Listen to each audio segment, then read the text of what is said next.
Bonjour et bienvenue dans cette vidéo de présentation du jeu Comptoir des Indes.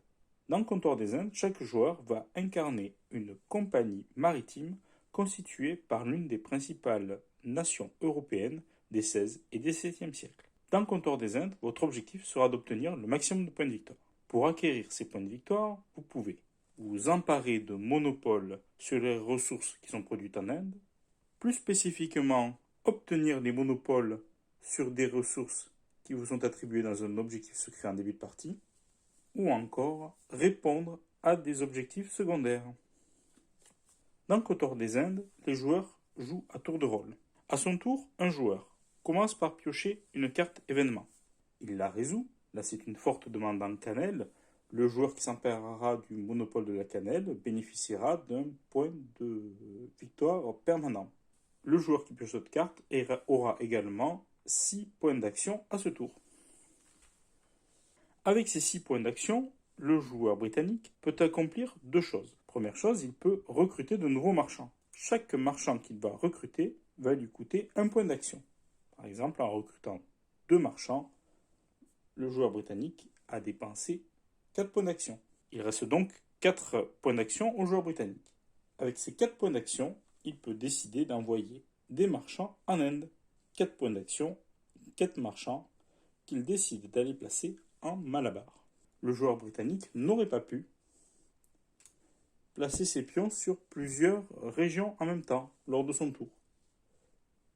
Il doit les placer dans une seule et unique région. Une fois qu'il a fait ça, le joueur britannique vérifie s'il peut s'emparer d'un des monopoles sur les ressources produites en Inde. Au premier tour, ce n'est pas possible, puisqu'il faut au moins contrôler 2 régions pour y parvenir. Un tour de jeu vient de s'écouler. Chaque joueur a placé des marchands sur les différentes régions de l'Inde pour fonder des comptoirs. C'est à nouveau au joueur britannique qui pioche une carte, en applique les effets et utilise les points d'action correspondants. Le joueur britannique a à nouveau 6 points d'action. Il va recruter 3 marchands qu'il va décider de placer au Ceylan. Le joueur britannique peut alors revendiquer le monopole de la cannelle, puisqu'il est le seul à occuper les régions de Malabar et du Ceylan, et qu'il est le premier à revendiquer ce monopole. Il s'empare donc du monopole de la cannelle et d'un point de victoire permanent.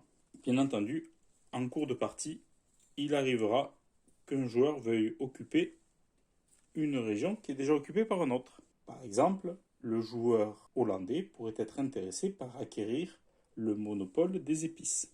Le joueur hollandais a alors 2 choix. Soit il décide d'attaquer le joueur britannique, soit il peut décider de cohabiter avec le joueur britannique. En termes de jeu, ça veut dire que chacun des joueurs pourra occuper le Malabar sans qu'ils ne se gênent dans leurs activités respectives. Si le joueur britannique accepte cette cohabitation, le joueur hollandais pourra s'emparer du monopole des épices.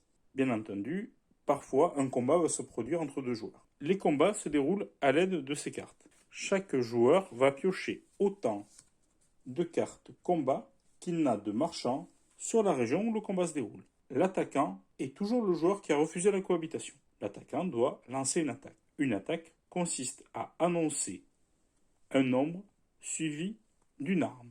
Par exemple, 2 canons. Lorsqu'un joueur lance une attaque, c'est qu'il pense qu'il y a au moins 2 canons entre les cartes qu'il a dans sa main, mais également dans la main de son adversaire. Dans ce cas, l'attaquant est certain qu'il y a bien 2 canons puisqu'il les a déjà dans sa propre main.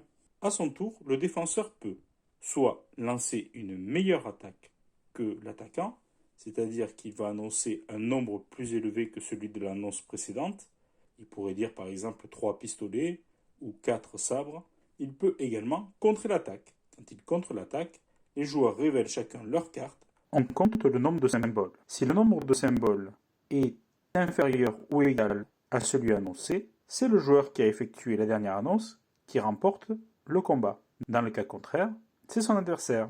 Le joueur qui perd le combat doit quitter la région où le combat s'est déroulé. Il perd alors la moitié de ses marchands arrondis à l'unité supérieure. Il doit également replacer autour du plateau l'ensemble des monopoles qu'il pourrait détenir en lien avec la région qu'il doit quitter. La partie se termine lorsque la pile des cartes événements est vide. Merci d'avoir suivi cette vidéo, à bientôt.